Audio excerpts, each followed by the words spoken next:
వెంకటేష్ గారు మెయిన్ లీడ్‌గా చేసిన 'Saindhav' cinema trailer అయితే ఈరోజు రిలీజ్ అయింది. ఈ సినిమా ట్రైలర్ అంతా చూసాక బాగానే అనిపించింది గానీ, పండక్కి రావాల్సిన సినిమాలా అయితే అనిపించలేదు. ముందుగా ట్రైలర్‌లో బాగా అనిపించిన విషయాలేంటంటే, ట్రైలర్‌లో బ్యాక్‌గ్రౌండ్ స్కోర్ ఎక్సలెంట్‌గా ఉంది. అలాగే సీరియస్ రోల్‌లో వెంకటేష్ గారి పర్ఫార్మెన్స్ కూడా చాలా బాగా అనిపించింది.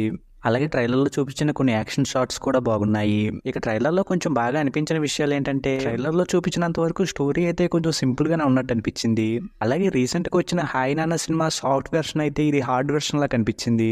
ఇక ట్రైలర్‌లో సగం వరకు కూడా యాక్షన్ పార్టే చూపించారు. అవి ట్రైలర్‌లోనే కొంచెం రిపీటెడ్‌గా ఉన్నట్టు అనిపించాయి. అలాగే పండగ టైంలో ఫ్యామిలీస్ ఇలాంటి ఈ సినిమా మీద ఎక్కువ ఇంట్రెస్ట్ చూపిస్తారా లేదనే డౌట్ కూడా వచ్చింది.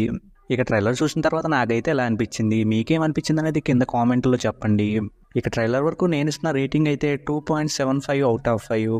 ఇక వీడియోని క్లోజ్ చేసే ముందు వీడియోని లైక్ చేసి ఛానల్ని సబ్స్క్రైబ్ చేసుకోకుండా చూస్తున్నట్టయితే సబ్స్క్రైబ్ కూడా చేసుకోండి.